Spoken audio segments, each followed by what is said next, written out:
Hi, this is Susan from Hotshot Polka Dot. This video shows how to take Dollar Tree items and make doll clothes. You need a sewing kit, a sewing machine, and the following items from the Dollar Tree. And you need a doll. Here we go. I wanted to make something for Valentine's Day, and I took a trip to my local dollar store and found 6 items, and I think I can get 2 outfits out of these 6 items, maybe more.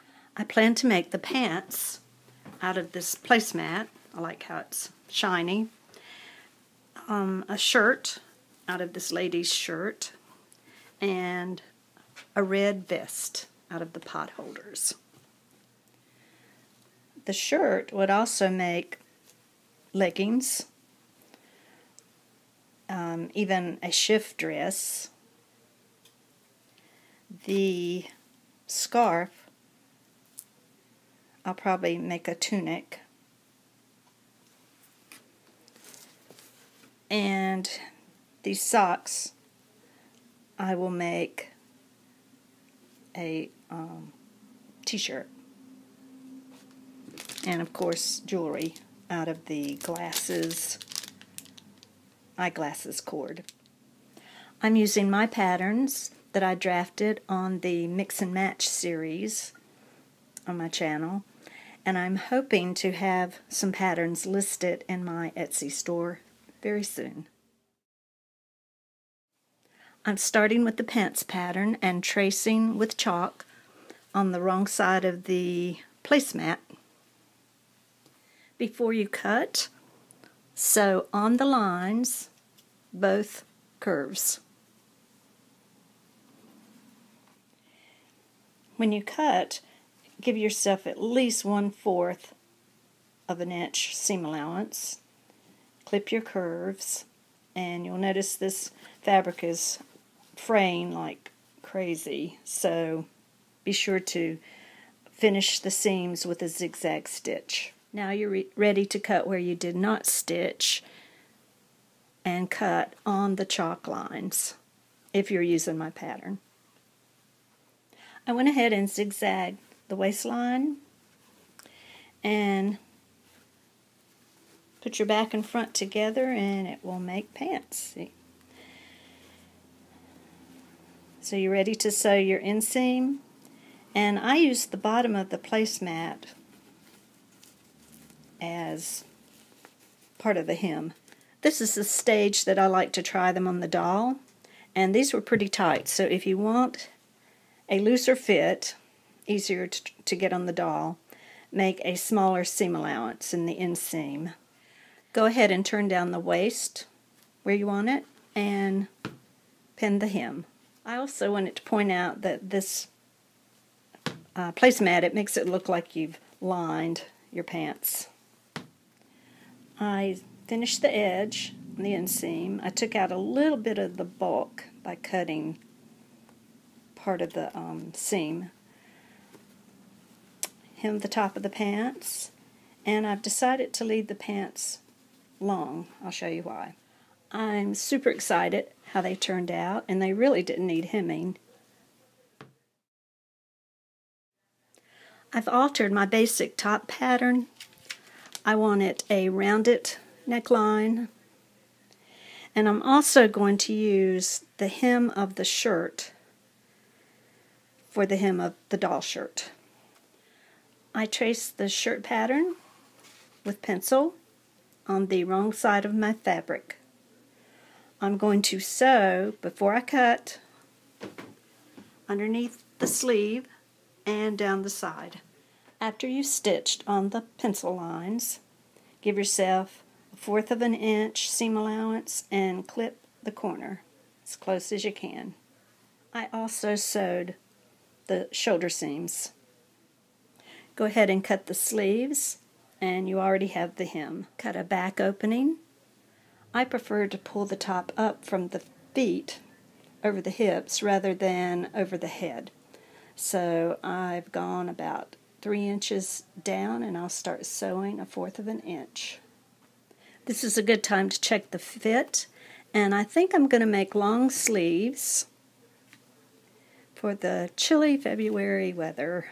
Again, I'll alter my basic pattern by extending the sleeve. And yes, it would have been easier to sew the long sleeves initially, but I'm one of these go-as-you-sew type seamstress. I'm going to use the ribbing from the lady's shirt as the binding for the doll shirt. Keep the binding, fold it,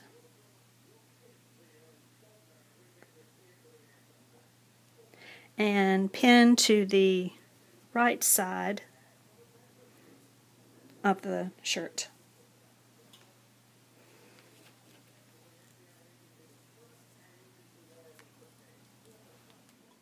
Sew around the neckline and then turn it, and I'm going to make a tiny little top stitch as close as I can to the ribbing. The next item I'm making is a vest, and I've recycled a shirt, and I'm using the pot holders from the Dollar Tree. Once again, I've altered the basic t-shirt pattern. Trace around your pattern with chalk and then sketch out about 1/4 of an inch for the seam allowance. I've placed the lining onto the pot holders for the front, and I will cut that out. Sew the front, right sides together, and this is what it'll look like. I top stitched the front of the vest, and we're putting right sides together, and I'm going to sew the sides and the shoulder. The vest needed a binding, so I just took the binding off of the pot holders. It was pretty easy to remove.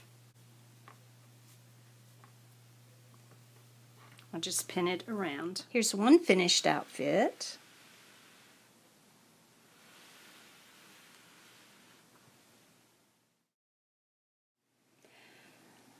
I will be making a top out of these cute little socks. And I have kind of an unconventional way to make them. I'm going to cut down the heel.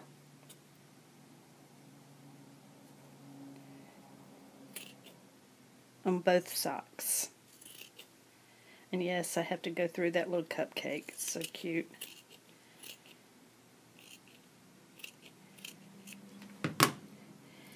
And I'll open it up.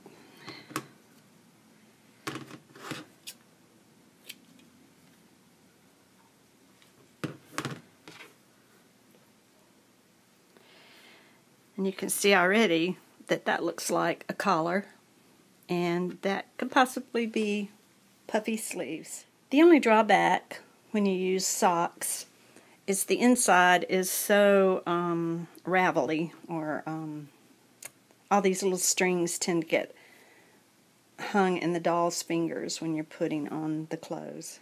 I've put the sock / sweater on the doll, wrong side, and I've pinned about where the underarm is, and approximate hem, and where I'd like the shoulder seam to be. I rarely sew by hand because the machine is so much faster. But sewing socks on the sewing machine, it's really warped when you finish. So I'm making the tiniest stitches possible.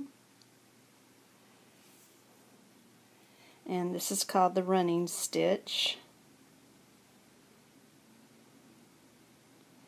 So it's just an up and down stitch.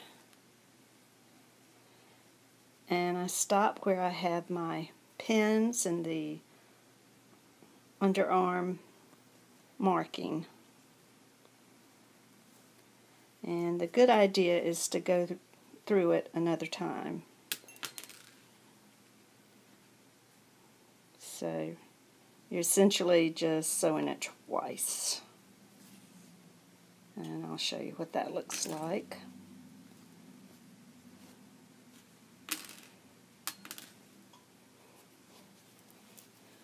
Not as good as the machine, but it's okay. I'll press it with my iron. I'm hemming the sleeves by hand, and it's still that running stitch, small as you can get it.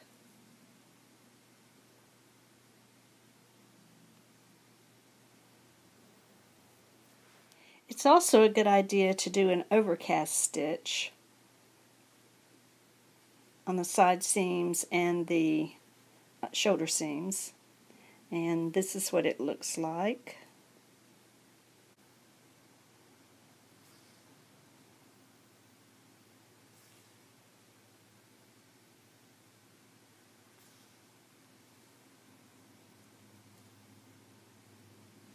I hemmed the bottom of the shirt and cut off the excess fabric.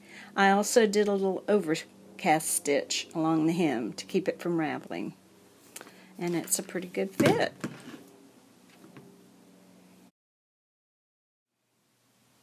I have enough fabric to make a dress, leggings, but I think I will take the sleeves of this shirt and make a little short skirt, and it already has a hem. Here are the two sleeves. I pinned them together, kind of an angle, and at first I was going to use this as the hem, but I like how that looks good as the waistband. And it has, when you turn it around to the back, it looks like a slit in the skirt.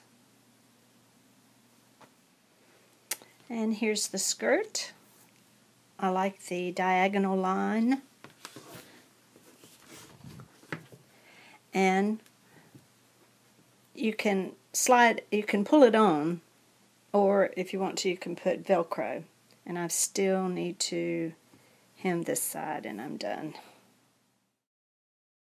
I cut 3 pieces of the scarf, about 11 inches or whatever length you prefer, and I used this whatever that stitch is on my machine to keep a little bit of the fraying at bay.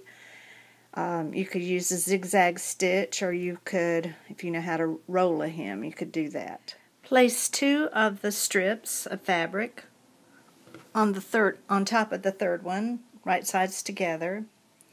And there's 2 ways you could sew these. You could gather it, like I did on this side, or you could cut some of the middle out. I like the finished edge, so I'm keeping that.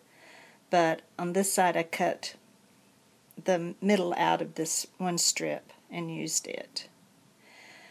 Then for the arm, go down about 3 inches and sew 2 inches.